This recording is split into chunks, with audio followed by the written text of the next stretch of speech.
hermanos. Padre Celestial, te pido, Señor, que bendigas este momento y que me permitas cumplir el deber de apacentar tu grey con tus sagradas escrituras, porque por ella crecemos, porque por ella somos redarguidos, somos instruidos, somos enseñados, somos corregidos, a fin de que seamos perfectos, enteramente preparados para toda buena obra. Así que, Señor, permite que el alimento de hoy cale en el corazón de mis hermanos a través de tu Espíritu Santo y que tu palabra, que es la espada del Espíritu, nos haga cambiar y ajustarnos y renovarnos a tu voluntad. En el nombre de Cristo, amén. Nosotros la semana pasada vimos el caso de la samaritana, una muchacha, una mujer que había tenido 5 maridos y el último no era de ella.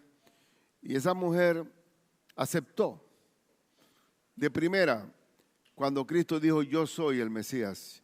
Porque ella llegó a decir, bueno, cuando venga el Mesías, el Cristo nos enseñará y nos declarará todas las cosas. Y Cristo dijo, yo soy el que habla contigo. Y lo creyó. Y no me dio ni un solo milagro. Y esta mujer dejó el cántaro de agua y pasó por el pueblo de Sicar. Y todo el pueblo de Sicar, la gran mayoría, se aglutinó y fue donde Cristo creyó la voz de su mujer, de la mujer. Y ese pueblo de samaritanos abrió su corazón al Señor, sin mediar un solo milagro. Ahora Cristo en este pasaje, que es el capítulo 5, porque él en Samaria tuvo que detenerse porque iba camino a Galilea, pero ahora va de nuevo a Jerusalén, porque Cristo fue un varón consagrado delante del Señor. Me refiero que se sometió a todas las fiestas y cada día que esas fiestas sagradas, él se trasladaba de Galilea a Jerusalén. Pero este caso de la sanidad del paralítico, de un paralítico de 38 años, este caso es un caso triste porque esto fue la mecha que encendió la persecución contra nuestro Señor. Un hombre que estaba paralítico por 38 años, con una esclavitud, era un parapléjico que no podía moverse. Cuando tú tienes una enfermedad de 38 años, tú no tienes a nadie, ya tu mamá se murió, ya no tienes pariente, nadie va a llevar esa carga. El enfermo es un problema, porque sufre el enfermo y sufre el que lo cuida también. Entonces, cuando hay una enfermedad tan prolongada, el hombre más afectado de toda esta piscina de Bethesda que vamos a ver, donde hay una multitud de enfermos, el más afectado era ese hombre que tenía 38 años de estar cautivo de una enfermedad de parálisis. Y el Señor tuvo compasión de él. Entonces, pero como decía, en vez de dar gloria a Dios por este milagro, fue la mecha encendida contra la persecución del Señor hasta llevarlo ante Pilato y después crucificarlo. ¿Por qué? Porque para muchos que se enseñorean, era una religión falsa, una religión donde los líderes judíos se enseñoreaban de la gente. Y habían sometido a la gente, llevando tan cargas pesadas que, como dijo Cristo, ni ellos nunca la llevaron. Se la imponían a la gente. Enseñaban no mandamientos de Dios, sino mandamientos de hombre. Y era una cadena. En vez de ser una religión de alivio, era de carga. Y una de las cargas más pesadas era el día de reposo, el Shabbat, el sábado. Y vamos a ver este pasaje porque duele y que no quisiera jamás. Cuando algún hermano me dice a mí, oh pastor, pero es que es duro ser cristiano. Es difícil porque el estándar es muy alto. Falso de toda falsedad. Llevad mi yugo sobre vosotros, mi yugo sobre vosotros y aprended de mí que soy manso y humilde de corazón y hallaréis que descanso para vuestras almas porque mi yugo es, ¿cómo es? ¿Cómo es? Fácil y ligera mi carga. El yugo de Cristo es fácil de llevar. Y cuando se dice yugo es sometimiento a lo que Él dice, a los mandatos de Él. El que me ama guarda mis mandamientos. Entonces, pero son fáciles de llevar. Es un alivio. Entonces, Cristo, la venida de nuestro Señor en el capítulo 1 de Juan, y lo vamos a repasar, Cristo fue el que trajo la gracia, trajo la verdad. Cristo fue el que trajo la libertad de los cautivos. Cristo fue la encarnación. Era el carácter del Padre Celestial mostrado a través del Hijo. Dice Juan, y aquel verbo, Juan 1, 14, y después 16 y 18, y aquel verbo fue hecho carne, se hizo humano, y habitó entre nosotros, y vimos su gloria. Cuando Cristo vino y vino a la historia del hombre, se mostró la gloria de Dios. Gloria como del unigénito del Padre, lleno de gracia y de verdad. Y dice, porque de su plenitud tomamos todos, de la plenitud de la deidad que es Cristo Jesús, tomamos todos. Y está por borbotones, como el Señor le dijo a la samaritana, que el que toma de esa agua volverá a tener sed, pero que el toma del agua de vida que yo le doy, de su interior correrán una fuente que brota para vida eterna. Y en otra parte dice que son ríos de agua viva, porque hay vida en Cristo Jesús.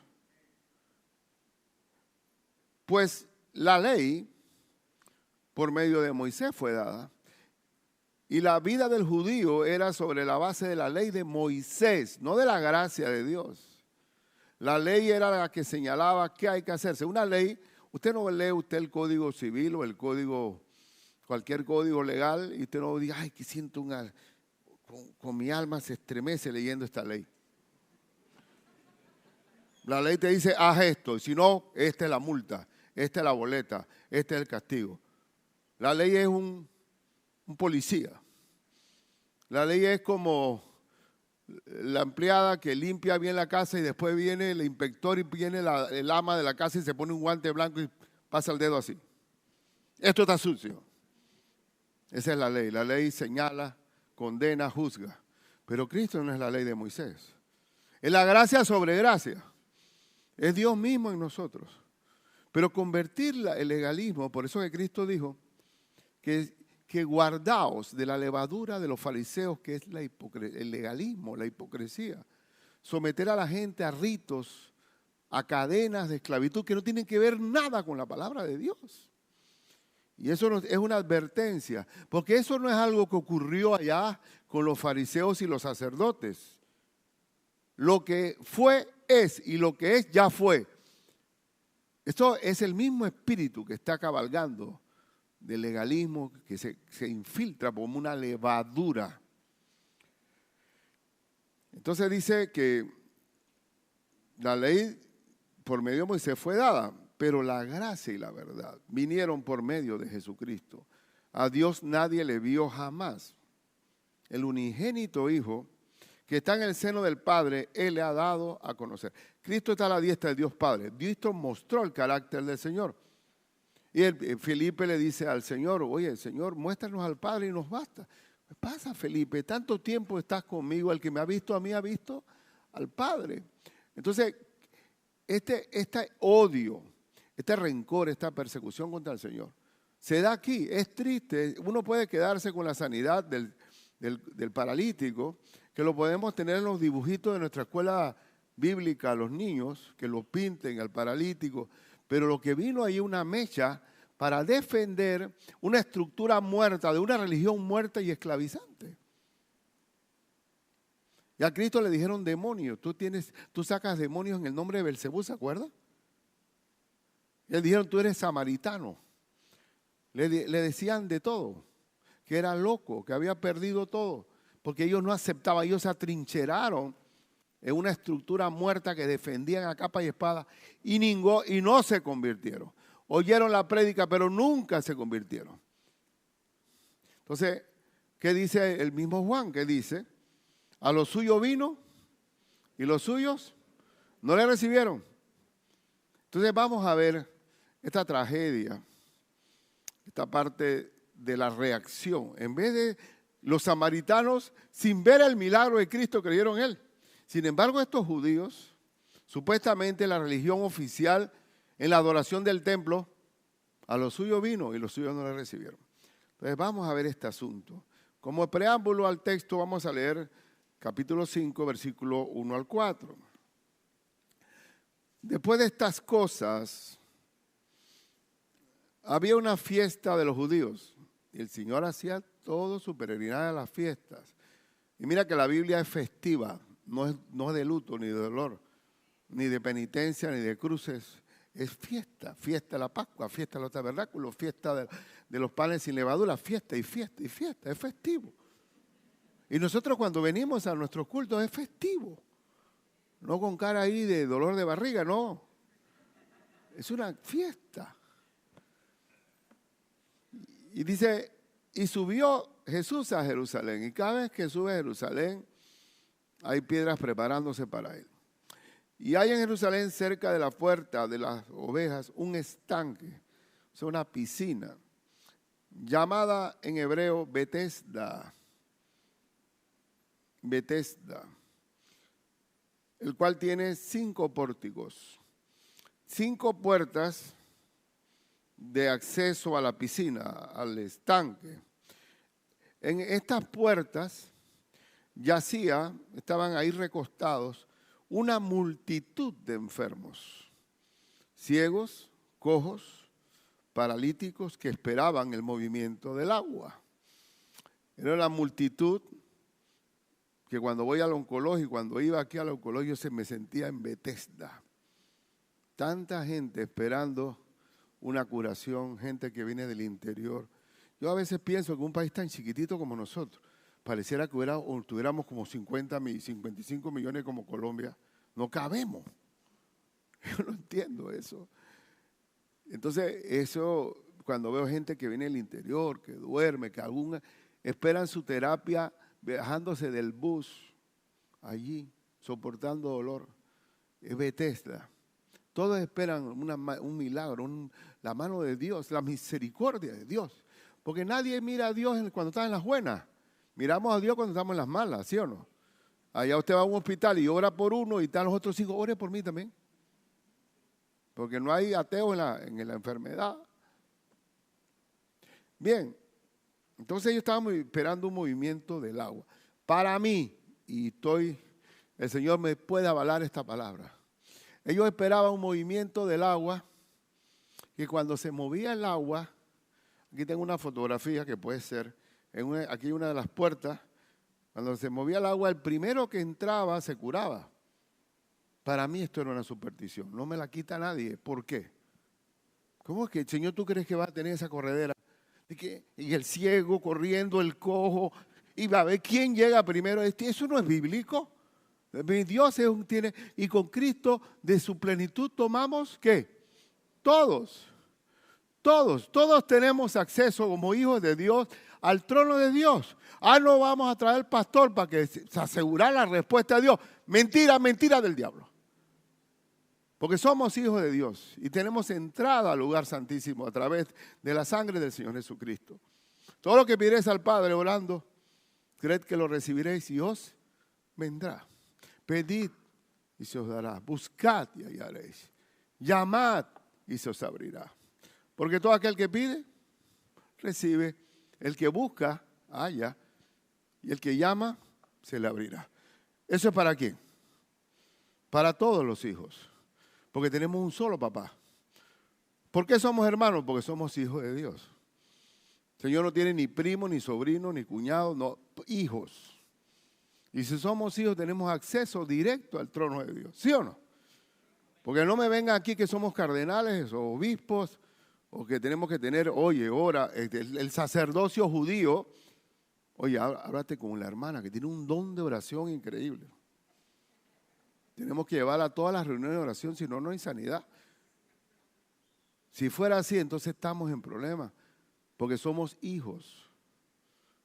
Hijos. Bien, entonces, volviendo al texto de preámbulo, dice que había un ángel que descendía, el agua, y la movía. Y usted sabe que el judío, el mismo Pablo, condena y reprende el culto a los ángeles, porque el judío era muy dado al culto de los ángeles. Inclusive en nuestra tradicional religión había un culto de ángeles también. Ángel de mi guarda, dulce compañía, no me desampares de noche ni de día. ¿Hasta qué? ¿Cómo? No, esa no es. Ya esa no me la aprendí así. Entonces, hasta que descanse con paz y armonía con todos los santos, Jesús y María. Entonces había como un rezo al ángel. Cuando el ángel, la palabra ángel significa mensajero. El mismo ángel es un mensajero. Nosotros somos ángeles de Dios porque somos mensajeros del evangelio. Ahora el ángel, tú nunca le puedes decir, oye, traíste este mensaje, pero a propósito, ¿por qué no me ayudas en esto? Él va solamente con un Twitter o, ¿cómo sería? Sí, bueno, hace su mensaje y diga esto. Todos los ángeles en la Biblia son mensajeros de Dios, pero no se apartan del mensaje. Así que tú no puedes decir, ayúdame en esto. No puede haber un culto, aunque el Señor sí habla de que los ángeles también protegen a los niños. ¿Se acuerda que también lo dice? Pero bueno, porque son débiles. Pero no hay un rezo al ángel. Dice que porque un ángel descendía de tiempo en tiempo al estanque y agitaba el agua, y el que primero descendía al estanque, después del movimiento del agua, quedaba sano de cualquier enfermedad que tuviese. Esa era una creencia de correteo. El ciego llevaba chance. Si de repente el ciego un poco de orden y va más rápido que el paralítico, que este paralítico de 38 años estaba fuera de carrera, fuera de apuesta, porque mientras que él reptaba para llegar allá, siempre había alguien primero. Entonces ellos esperaban una migaja de amor en ese movimiento del agua. Imagínense. Sin embargo, nosotros tenemos la sanidad de Cristo y la oración de Cristo en cualquier momento, en cualquier lugar. Tenemos acceso directo al lugar santo de Dios. Entonces, ese era el contexto. La piscina de Bethesda llena de inválidos, ciegos. Así está el mundo. Ciegos, inválidos, gente con dolor, con necesidad. Pero a veces, gracias a Dios por el dolor y la necesidad. Porque gracias a las pruebas, la gente se acerca a Dios. Y gracias a las pruebas, el creyente se mantiene dependiendo de Dios. Porque donde lo sueltas un poquito, de que todo cero estrés, ya no tienen ni ganas de venir a la iglesia. Porque así es. Bien, entonces no demoremos tanto y ahora veamos. Primero, en esta religión falsa judía, con esta sanidad se puede mostrar que el único que da reposo es el Señor. Y llamemos reposo al descanso, a la paz, a la liberación del pecado y la esclavitud del pecado. Vamos a ver Juan 5, 5 al 9. Y había allí un hombre que hacía 38 años. Eso se dice fácil. 38 años que estaba enfermo. ¿Cuántos años tendría él? Cuando Jesús lo vio acostado y supo que llevaba ya mucho tiempo, porque el Señor es omnisciente y conoce todos nuestros dolores y nuestros problemas, le dijo, ¿quieres ser sano? Pero esa pregunta sobra, ¿cómo que no quiero ser sano? ¿Quieres ser sano? Señor, Señor, dijo él, le respondió el enfermo, no tengo quien me meta en el estanque cuando se agita el agua. No tengo quien me dé la mano. Y entre tanto que yo voy, otro desciende antes que yo. Aquí se ve claramente que hay dos formas que el hombre sin Dios resuelve sus problemas. O resuelve su problema con ayuda de alguien, un familiar, un padrino, etcétera. O resuelve el problema por sí mismo. Esa es la forma que el hombre enfrenta la vida, a través de ayuda de otros o de sí mismo. Entonces, pero cuando no tienes las dos, solamente tienes que mirar al cielo, nada más te queda Dios. Desgraciadamente, cuando nos acercamos a Dios es porque estamos impotentes para resolver nuestra parálisis del pecado. Y dice la Escritura Jesús le dijo, levántate, toma tu lecho y anda. 3 órdenes da el Señor. Levántate. Ya no estás arrastrándote hasta el estanque. Levántate. Y él le creyó, le obedeció. Toma tu lecho, o sea, agáchate. Y toma la alfombra esa que estaba ahí acostado. Y camina, anda. ¿Y cuánto tiempo? Al instante. Usted ha visto películas que, bueno, yo no creo que haya películas en ese tiempo, pero había gente que había tenido un accidente y el tipo está haciendo el esfuerzo y va a dar los primeros pasitos. Dale, tú puedes. Bien. Otro. Tú sabes, 38 años donde la estructura ósea, donde sus músculos están totalmente atrofiados. ¿Tú te vas a levantar de un tiro así? ¿Por qué? Porque es el poder de Dios, el vigor que da Dios, es la sanidad completa de Dios. Él no deja las cosas a media. El milagro tiene que ser total. Levántate. Toma tu lecho, no lo dejes ahí porque es tuyo y anda.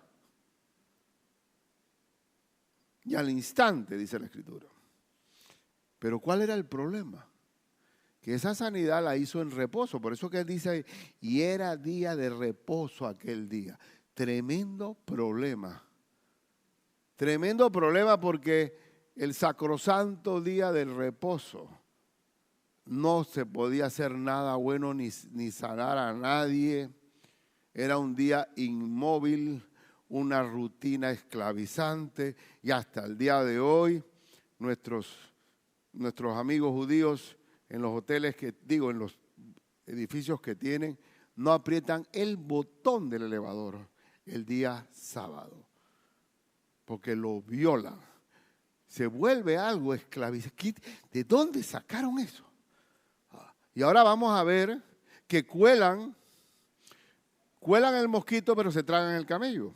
Porque son inspectores, son auditores de la gente. Si se somete, están vigilando, viendo con ojos malos la conducta de la gente para someterlas. Y en Éxodo, para que hagamos el día de reposo, en Éxodo 20, que están los 10 mandamientos, versículo 8 al 11 dice, acuérdate del día de reposo para santificarlo. Es un día apartado para Dios. 6 días trabajarás y harás toda tu obra, mas el 7º día es reposo para Jehová tu Dios. Hermano, el día de reposo es el día de descanso, de darle honor y gloria al Señor. Se santifica. Pero él sabe, siempre yo veo gente que trabaja 24/7. Tú le ves la cara de cansancio que tienen. Están ahí esclavos detrás de una caja registradora defendiendo su negocio, pero están secos, muertos. No hay reposo. Hermano, el día de Dios nos renueva en el día de reposo. Ahora, para nosotros los creyentes, ¿por qué el día de reposo es domingo y no el Shabbat o el sábado judío? ¿Por qué? Porque nosotros no celebramos el día cuando Cristo estaba en la tumba. Nosotros celebramos el primer día de la semana cuando Él se levantó de los muertos y resucitó. Y toda la cristiandad, en una gran mayoría, consagró el primer día de la semana porque es el día de la resurrección. No de la muerte, sino de la vida. Ahora, independientemente, el punto está que nosotros guardamos un día para el Señor. El día de reposo, de adoración, en gracia, no en esclavitud, en gracia. Pero supuestamente aquí dice, ¿por qué era el día de reposo? Bueno, en este día dice, no hagas en él obra alguna. Aquí tiene el asunto. Tú, ni tu hijo, ni tu hija, ni tu siervo, ni tu criado, ni tu bestia. Ese día es para el Señor y lo vamos a consagrar al Señor. desde el día de los 10 mandamientos, ni tu extranjero que está dentro de las puertas. Porque en 6 días, aquí viene el porqué del día de reposo, porque en 6 días hizo Jehová los cielos y la tierra, el mar y todas las cosas que en ellos hay, y reposó en el 7º día. Ahora pregunta, ¿Dios reposó porque estaba cansado después de 6 días de trabajo? No. Dios no tiene fatiga. Él vino a reposar para contemplar su creación. Contemplar la creación. Por eso que hay que la creación, cuando nosotros tenemos contacto con la creación, ¿cómo se llama eso? Recreación. ¿Y qué le pasa a nuestros hijos? No tienen recreación porque no tienen contacto con la creación, sino con los videos.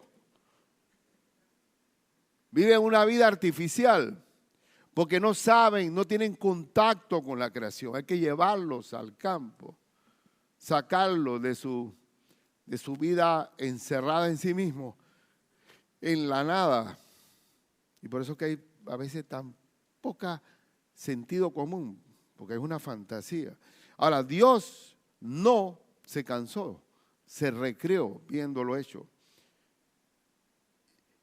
Y reposó en el 7º día. Por tanto, Jehová bendijo el día de reposo y lo santificó.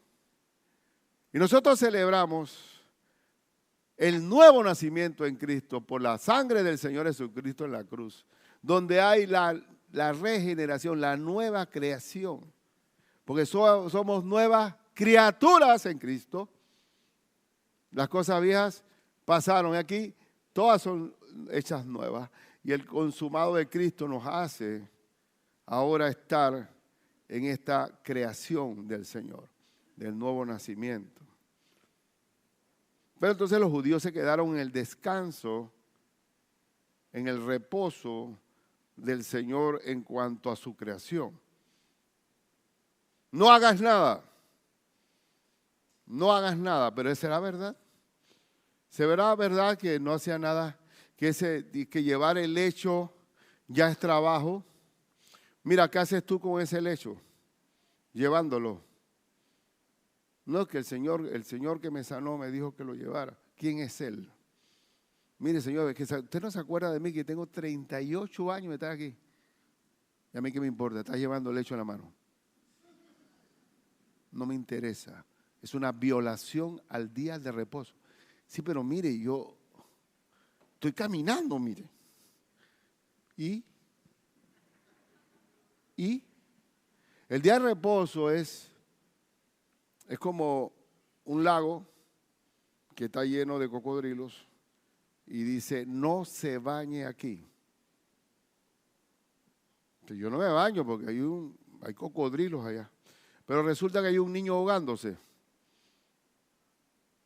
Y algún fariseo dice, no puedo salvarlo porque dice no se bañe. Que se ahogue. Y por eso que la ley en verdad es la del amor. Cuando uno entiende la ley, los profetas, es cuando entiende la ley del amor del Señor. Pero bueno,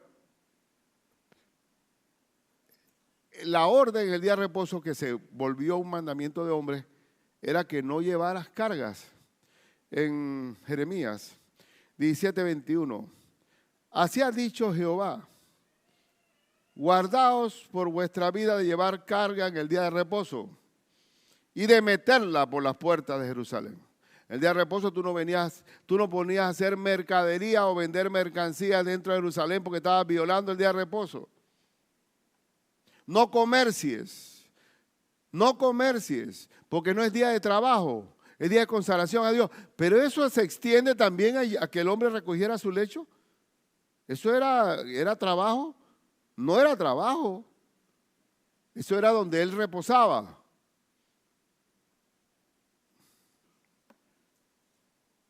No comercies. Sin embargo, como cuelan el mosquito, pero se tragan el cabello, dígame si no hacían mercadería en el templo de Jerusalén. En el templo de Jerusalén no mercadeaban, y con las cosas sagradas de Dios, con las ovejas, con las palomas y con los bueyes.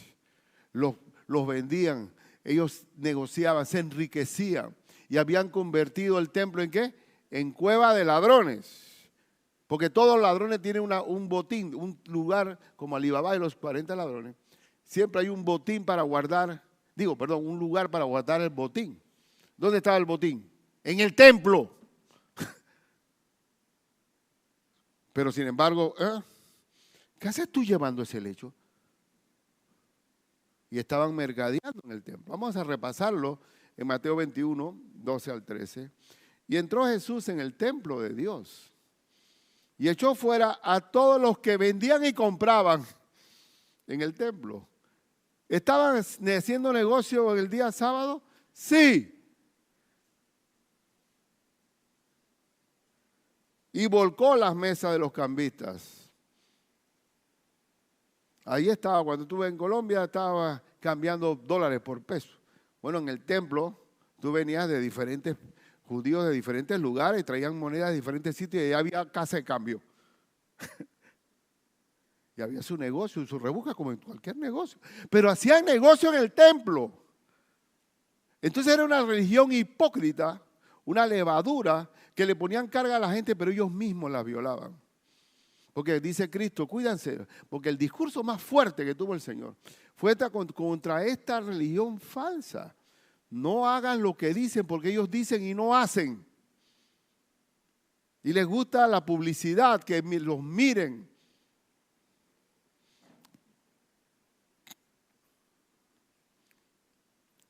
Y volcó la mesa de los cambistas y las sillas de los que vendían palomas y les dijo, escrito está, mi casa, casa de oración será llamada. ¿Para qué venimos aquí? A orar y adorar al Señor, a recibir palabra, a tener comunión entre hermanos. Mas vosotros la habéis hecho, ¿qué? Cueva de ladrones. Yo lo he dicho, creo que lo he dicho, pero me gusta repetirlo cuando es importante la enseñanza. Que aquí yo tengo en la iglesia diferentes culturas y bueno, tú eres extranjero y tú no conoces mucha gente y de repente sabes hacer empanadas y sabes hacer pastelitos. Dice, pastor, yo puedo venderlo acá con mis hermanitos para que me ayuden y coman. Oye, le di un chance y se me volvió allá abajo no una cueva de ladrones, porque nadie no especulaba, pero un lugar de mercaderes en el templo, hermano. Se volvió toda una algarabía, la gente llegaba tarde al culto. Digo, hermano, no saqué el látigo, pero digo, hasta aquí llegó. Porque nuestra casa, casa de adoración y de oración es. Le digo yo una vez a una hermana que yo quiero mucho y le dice, ¿cómo tú te has pasado chateando en el culto? ¿Te has convertido en una cueva? Otra vez iba a decir cueva de ladrones. Te has convertido en una piedra de tropiezo para otro. ¿Cómo tú vas a chatear? Estás haciendo un estorbo, estás contaminado. Y me enseña toda la prédica que había apuntado. Digo, me dio una vergüenza, pero muy grande. Digo, pero de todas maneras, nadie sabe, ni yo sabía que estaba resumiendo la prédica. Porque otro dirá, de mente más débil, mira, y es una que conozco hace tiempo. Entonces, esas distracciones están pasando. Y los jóvenes, bueno, yo casi no veo a nadie, será porque soy mío, pero yo no veo a nadie chateando, gracias al Señor. Pero en tal caso, mejor salte. Pero la casa de Dios es para adorar, para orar, para recibir palabra, para tener comunión entre hermanos. Es un tiempo de reposo. Y Dios habla a través de su palabra. Sin embargo, estos hipócritas, que eran supervisores, auditores, alguaciles del orden, se tragaban el camello, como decía. En Lucas 14, 1 al 6 dice, aconteció un día de reposo que habiendo entrado para comer en casa de un gobernante, que era fariseo, los ultralegalistas, estos le acechaban. ¿Qué es acechar? Como el felino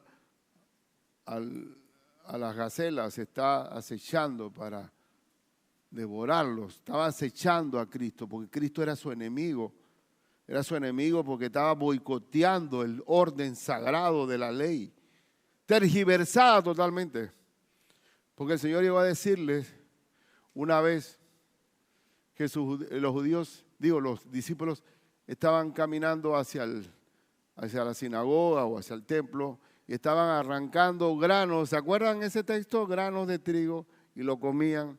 Y decían los fariseos: mira, tú comiendo con manos inmundas. ¿Cómo tus discípulos hacen eso? Violando la tradición de los ancianos. Entonces Cristo dijo, citó a Isaías: este pueblo de labios me honra, pero su corazón está lejos de mí, enseñando a los hombres, enseñando mandamientos de hombres. Eso de lavarse la mano está bien, para la COVID también es bueno, todo ese lavado de manos, cuando tú te lavas, y la tradición de los judíos era las manos hasta el codo, y está bueno, pero no tiene que ver nada con un mandamiento de Dios. Y otra vez vieron a Cristo y dice: oye, tus discípulos no ayunan como los discípulos de Juan y nosotros los fariseos. Pero ¿cómo van a ayunar si tienen al novio al lado en las bodas? Cuando le quiten el novio por poco tiempo, ayunarán. Pero ahora, ¿a nosotros nos quitó el Señor el novio o tenemos el Espíritu Santo dentro de nosotros? Dios no nos ha dejado huérfanos. Pero bueno, volviendo, porque voy por un lado para otro, le acechaban, y aquí estaba delante de él un hombre hidrópico, un hombre que estaba hinchado, muy hinchado, hidro de agua, hidrópico. Entonces Jesús habló a los intérpretes de la ley y a los fariseos diciendo: ¿es lícito sanar en el día de reposo? ¿Usted es lícito, es legal sanar en el día de reposo? Mas ellos callaron. Y él, tomándole, le sanó y le despidió. Y dirigiéndose a ellos dijo: ¿quién de vosotros, si su asno o su buey cae en algún pozo? Y el Señor lo sabe todo. Si se les caía el caballo, el asno, el buey, lo sacaban del pozo, aunque fuera sábado, aunque fuera día de reposo. Pero para los demás sí, pero para mí no. Ellos ataban carga a la gente que ellos mismos no llevaban. No lo sacará inmediatamente, aunque sea el día de reposo. Y no le podían replicar a estas cosas. Pero el Mesías vino a eso. El Mesías vino a liberarnos del pecado, de nuestros males, a liberar a los cautivos, a dar libertad a los oprimidos, a dar vista a los ciegos. Para eso vino el Mesías. Y las sanidades de Cristo evidencian que el Mesías vino. El mismo Juan el Bautista, cuando estaba prisionero, que después lo decapitan, como Juan era un hombre que vivía abierto en los desiertos, comía langostas y miel, era un misionero barato, misma ropa de pelo de camello. Pero ¿qué pasa cuando un hombre que vive en espacios abiertos queda encerrado en una cárcel? Es triste. Igual Bautista tuvo una crisis de credibilidad. Y le pregunta a Cristo: ¿eres tú o es otro? Y escuchen, en Mateo 11, 2 al 6 dice: y al oír Juan en la cárcel los hechos de Cristo, le envió 2 de sus discípulos para preguntarle: ¿eres tú aquel que había de venir? ¿O esperaremos a otro? Respondiendo Jesús les dijo: miren, id y haced saber a Juan las cosas que oís y veis.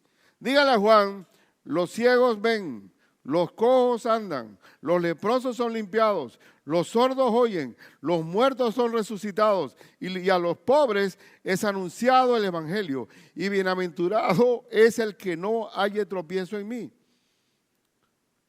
Esa era las manifestaciones del Mesías, del Cristo. El Mesías, su obra de reposo, porque nadie puede estar aquí, hermano, sentado con un dolor de muela. ¿Qué clase de reposo va a tener ese hombre? Y el Señor vino a traer sanidad a todos, liberación. Con Cristo, con la ley de Moisés no había eso, pero con Cristo sí. De su plenitud tomamos todo y gracia sobre gracia. Y aquí están las evidencias. Y él tenía, ¿es lícito sanar en el día de reposo? Sí, porque yo soy el ungido de Dios. Y los hechos evidencian que él era el mismísimo Hijo de Dios. Los milagros, las sanidades, el poder de Dios manifestado a través de nuestro Señor. Pero para la religión falsa y esclava de judía, era una declaración de muerte. Tú mereces morir. Y así fue. Pero también Cristo tenía que morir como el Cordero de Dios, que quita el pecado del mundo. Ahora, dentro de todo este mal, de que el día de reposo era malo, digo que Cristo había violado el día de reposo, el Señor le da una advertencia al paralítico después que lo sana, que debe ser también para nosotros. En Juan 5, 10 al 14, entonces los judíos dijeron a aquel que había sido sanado: es día de reposo, no te es lícito llevar tu lecho. Él le respondió: el que me sanó, él mismo me dijo, toma tu lecho y anda. Entonces le preguntaron: ¿quién es el que te dijo eso? Toma tu lecho y anda. La gente le tenía miedo a los judíos. A estos, pues, a estos líderes fariseos le tenían miedo. Pero era un poder que mata. Y el que había sido sanado no sabía quién fuese, porque Jesús se había apartado de la gente que estaba en aquel lugar. Después le halló Jesús en el templo y le dijo: mira, has sido sanado. No peques más, para que no te venga alguna cosa peor. Esto es una advertencia para nosotros. Es una advertencia para nosotros que venir a Cristo y volver atrás, alguna cosa peor nos puede pasar. ¿Cómo pueden nosotros a veces osar? Que Dios nos rescató de una balsa en medio del océano que se estaba hundiendo y nos sube en el transatlántico de él, y tú quieres añorar volver a tu balsa que se está hundiendo. Hay gente así. ¿Cómo le llama el Señor a eso? El perro vuelve al vómito y la puerca lavada vuelve al cieno, al lodo. Y lo dice, vete y no peques más, para que no te venga algo peor. Algo peor. Hermano, volver. Y por eso, miren, si verdaderamente hemos recibido a Cristo en nuestro corazón, el Señor nos convierte en hijos de Dios por su sangre y por el poder del Evangelio. Pero si tú deliberadamente le das la espalda al Señor y vas por un camino de muerte, van a pasar tres cosas. Uno, tu vida va a ser muerta, tus obras son muertas, estériles. Todo lo que hiciste separado de Cristo no sirve, porque separados de mí, nada podéis hacer.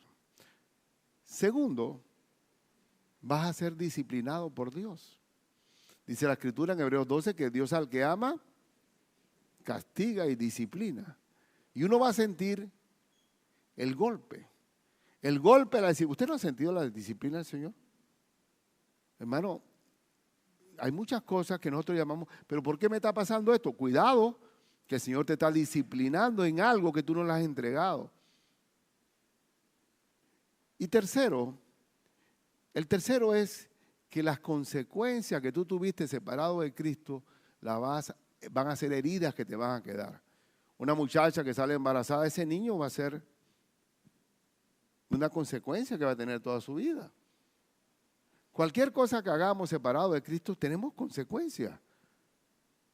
se nos va a dificultar. Dios endereza las veredas torcidas, es cierto, pero va a costar más. Entonces, no piense que es gratuito el extravío, vas a sufrir. Y por eso que a veces hermanos que vienen del mundo a veces, dicen, pastor, usted supiera todo lo que viví. Yo estuve fuera y de verdad que perdí la comunión con usted. Usted mira que le quiero contar. No me cuente, no quiero saberlo. Yo no quiero oírte de las mordidas del lobo que te recibiste, no me interesa. Entra al reposo de tu Señor. Como el hijo pródigo. El padre no le dijo, verdaderamente fuiste una vergüenza, arrastraste nuestro apellido. No celebren la puesta, maten el corderito que era el cabrito. Celebremos porque tenía un hijo muerto y ya regresado. No le sacó una lista de lo decepcionante que fue él. El hermano mayor sí. No quiere ni saludarlo. Porque ese era el fariseo. Ese era el fariseo. El fariseo no ama. No tiene misericordia. No se fija en todo el dolor de ese hombre enfermo que fue sanado. En el fariseo no hay misericordia, no hay amor. Yo no quisiera que la iglesia nuestra jamás, bendito sea el Señor. Señor, guárdanos de la levadura de los fariseos, que es la hipocresía. Guárdanos. No vamos a matar al Espíritu Santo por legalismos. Y ustedes saben bien el legalismo cómo es. El que ayuna. ¿Cómo yo sé que hay un legalista o fariseo con levadura? Ayuna. ¿Y qué hace el que ayuna? No se afeita. Llega así. ¿Qué te pasa, hermano? Que estoy ayunando, hermano. Ayunando. Me ha costado. ¿Qué dice Cristo? Ya tiene su recompensa. Porque estaba exhibiendo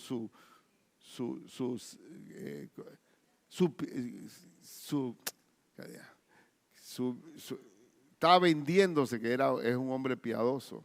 Igual con el diezmo. En los tiempos judíos, estoy depositando aquí, tocando trompeta. Y cuando no hay un crecimiento en Cristo, el que diezma sin la gracia de Cristo se siente jefe de la iglesia. Y son problemas.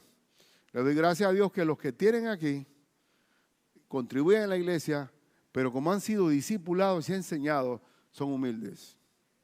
Y lo hacen con devoción y desprendimiento. Pero donde un carnal diezma y toca trompeta, manda, porque el que pone la plata manda. Y así podemos, el otro día era ¿cuál?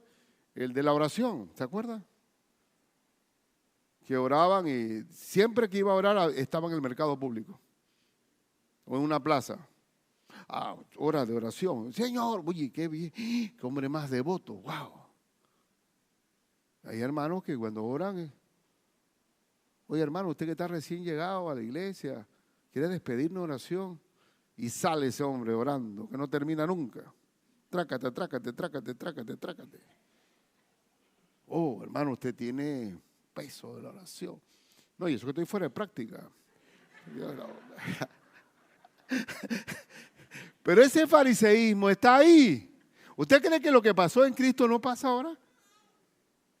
Idéntico, tienes que hacer un chequeo, Señor, haz un escáner dentro de ti. ¿Hay algo de fariseo en mí, Señor? ¿Soy muy severo con los hermanos cuando caen en pecado? Porque el fariseo era muy dado a condenar la paja del ojo ajeno y no la viga que tenía en su propio ojo, ¿sí o no? Entonces, tenemos que chequear eso, que no nos pasen.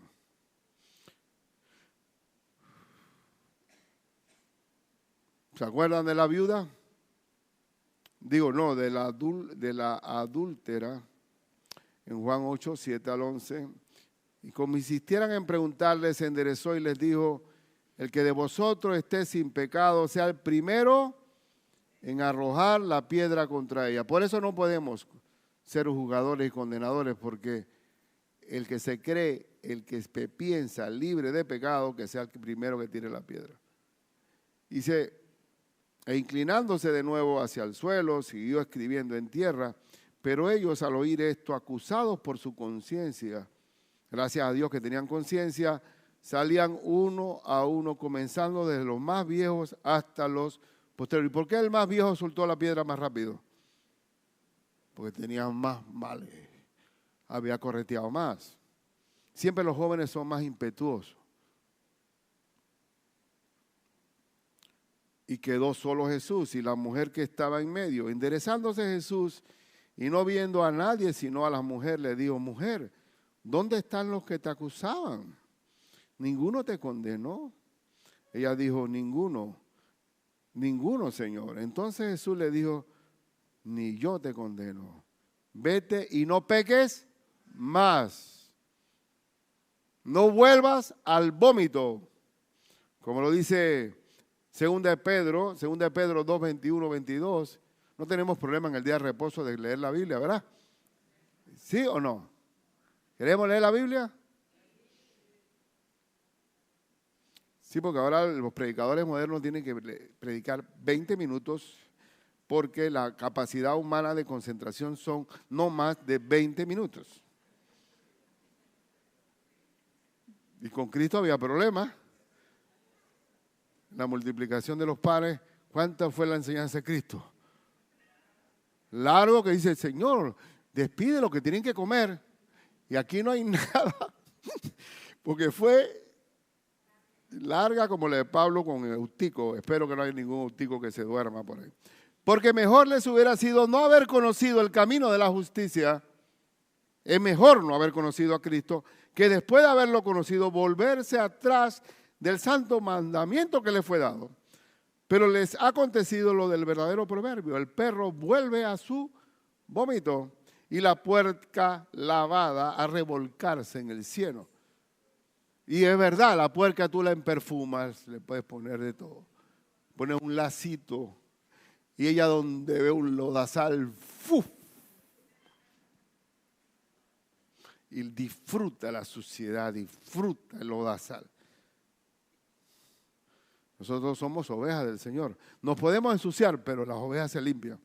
Solitas no pueden soportar la suciedad. Pedimos perdón si somos ovejas del Señor.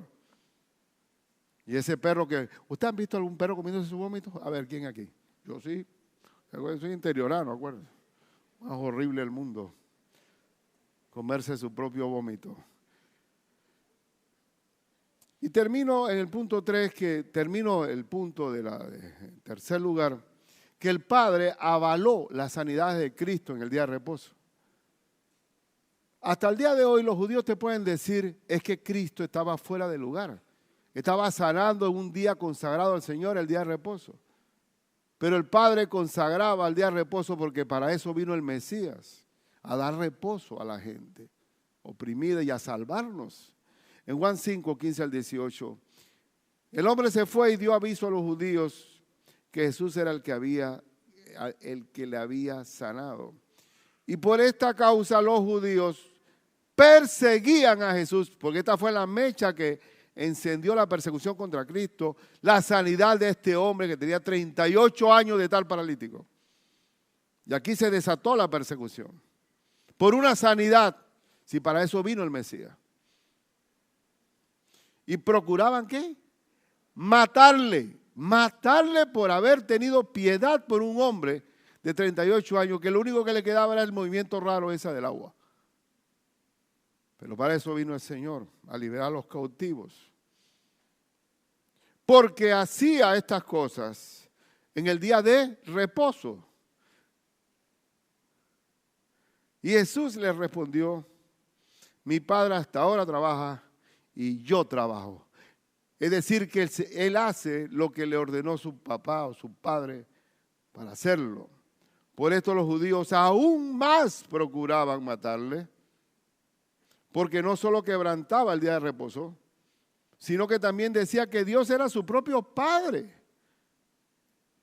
haciéndose igual a Dios.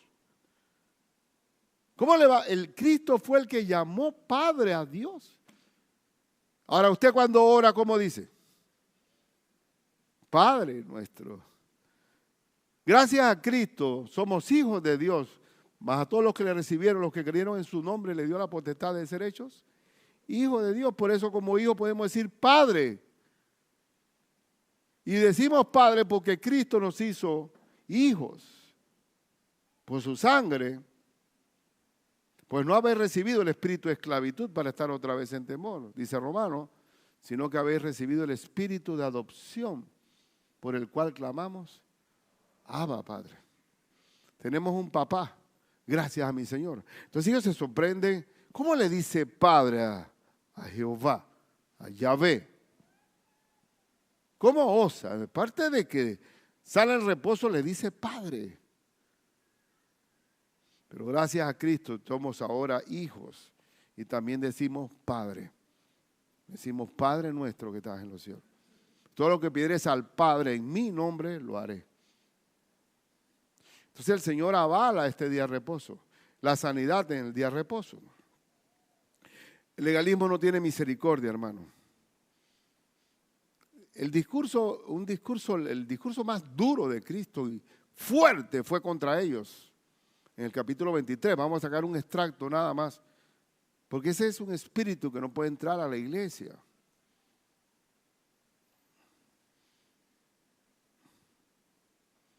Dice Mateo 23, 3 al 7. Así que todo lo que os digan que guardéis, guardadlo y hacerlo, porque él habla de la cátedra de Moisés que los fariseos enseñaban. Mas no hagáis conforme a sus obras, porque dicen y no hacen. ¿Y qué dijo Cristo? Que el que oye mis palabras y las que hace, le compararé a un hombre prudente que edificó su casa sobre la roca. El punto no está en decir, ni en oír, o es oír y hacer. ¿O qué es mejor, hermano? Usted en su vida relacional normal, ¿qué es mejor? ¿Un bien dicho o un bien hecho? A ver. Decir todo el mundo dice, pero hacer. Ahí está la diferencia. Por eso que ellos dicen, no hagan lo que ellos hacen, porque atan cargas pesadas y difíciles de llevar y las ponen sobre los hombros de los hombres, pero ellos ni con un dedo quieren moverla, fariseo. Antes hacen todas sus cosas para ser ¿qué? Vistos por los hombres. Les gusta la notoriedad. Y dice que pues ensanchan sus filatelias y extienden los flecos de sus mantos. Esos mantos de ellos estaban llenos de textos bíblicos o cualquier cosa. Entonces caminaban como un arbolito de Navidad, pero para ser vistos por los hombres. Ellos nada más les interesaba era ¿qué? Marketing, Facebook, selfie. Hay mucho de selfie en estos tiempos. Hay gente que se ha caído en un edificio fotografiándose él mismo, ¿cierto o no? Qué horrible. O sea, ¿no? ¿Y cuál es el interés mayoritario? Lo que él ama dentro de su corazón. Es que lo miren, que lo vean. Él quiere ser el florero de la sala. El muerto en el funeral o la novia en el matrimonio. Le gusta ser visto, es verlo. Figuración. Qué triste eso.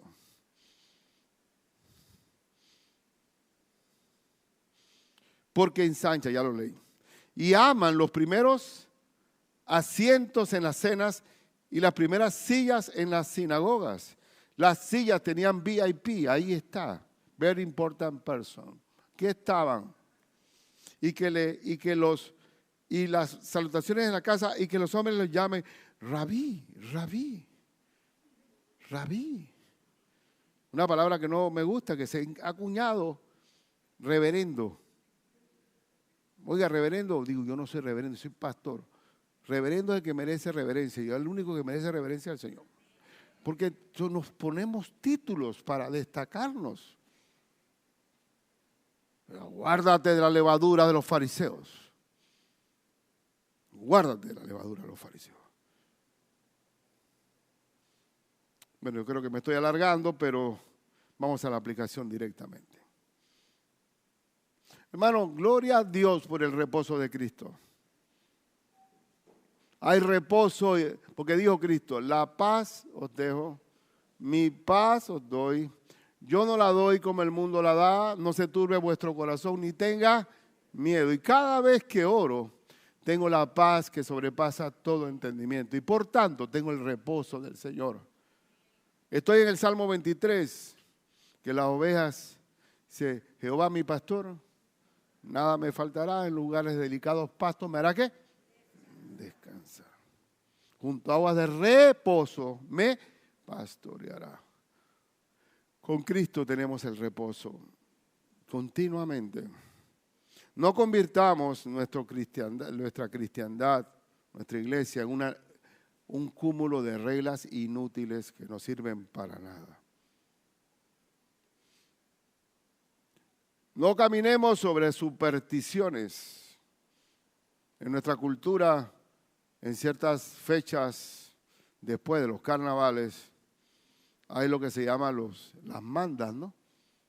Que hay que caminar hasta Antón o ya se me olvidó los lugares. Atalaya. Digo, oye, pero que en esa penitencia que le estoy diciendo al Señor, mira mi sufrimiento. Y me pongo piedras en los zapatos para aún ponerla más difícil. En México, ahí está la Santa Muerte. Y hay los sicarios que se arrastran, van arrastrados para darle tributo a la Santa Muerte. O adorar a la Virgen que salió en una tortilla o en una pared. Esclavitudes que han tenido nuestra América Latina atado a grandes ignorancias. La mujer samaritana se liberó de eso cuando llegó a Cristo. Sin embargo, cuando llegamos al Señor, ¿qué penitencia hay que hacer? ¿Qué ritual hay que hacer? Ninguno. Termino leyendo Hebreos 4:16, que dice, acerquémonos pues. ¿Cómo? Confiadamente. ¿Qué nos dice el Señor? Acércate, dale, ten confianza. Vamos. Sí, Señor, lo que pasa es que tú te acuerdas la metida de pata que hice, que yo me siento todavía avergonzado del pecado aquel del año pasado. Pero yo no sé de qué estás hablándome. Sí, ¿te acuerdas? Yo no sé, no me lo tomes en cuenta. Pero es que yo no sé qué me estás diciendo. Y es una ofensa para Dios recordarle pecados viejos. Porque yo deshice como nube tus rebeliones y como niebla tus pecados, vuélvete a mí. ¿Cómo nos debemos acercar a Dios? Confiadamente. ¿A dónde? Al trono de la gracia. Cuando estoy orando, ¿a dónde me acerco? Al trono de Dios. No a la reina Isabel que acaba de morir. Al trono de Dios. Quizá yo nunca iría a Buckingham, ¿cómo se llama? Pero yo puedo acercarme todos los días al trono de Dios en oración. ¿Y qué alcanzo? Al trono de la gracia. ¿Por qué gracia? Porque son regalos inmerecidos que recibimos de su trono. ¿Y cómo se acerca uno? Confiadamente. Para alcanzar, ¿y qué alcanzamos cuando nos acercamos al trono de la gracia? Misericordia. Ten misericordia de mí. Jesús, hijo de David, ten misericordia de mí, gritaban los ciegos. Y gritaban duro porque no lo veían. Y yo me puedo acercar como hijo de Dios confiadamente para alcanzar ¿qué? Misericordia y hallar gracia para lo oportuno socorro. ¿Y cómo es el socorro de Dios? Oportuno, no llega tarde. Así que siendo las cosas así, agradezcamos, hermanos, no convirtamos la iglesia en un reglamento de normas que nos haga esclavos de las reglas y no de la relación espontánea y voluntaria con el Señor. Oh Padre Celestial, Señor, veo en el paralítico, Padre, el ejemplo de cómo tú eres compasivo. Y de toda esa piscina de gente, te fijaste en el más débil para mostrar tu poder y tu gloria. Oh Padre, veo eso en él. También veo que cuando llegamos a Cristo no volvamos atrás. No volvamos atrás. No vamos el perro al vómito o el cerdo al lodazal. Que apreciemos la gracia de tu salvación. Gracias por aceptarnos como hijos por la sangre de Jesús. Pero yo te ruego, Padre, que no nos contaminemos de la levadura de los fariseos, que es la hipocresía del legalismo, Señor. Que seamos panes sin levadura, de sinceridad y de afecto. Gracias, Señor, porque nos fijamos en el paralítico y tu gracia, pero reprendemos todo espíritu de legalismo y de superioridad espiritual de nicolaitas que quieran apoderarse de tu iglesia, Señor. Cuídame a mí de mantenerme ligado a tu palabra y de darle el pasto sano a tus hijos y que seamos una iglesia amorosa, Padre, misericordiosa como eres tú, Señor. En el nombre de Jesús. Amén.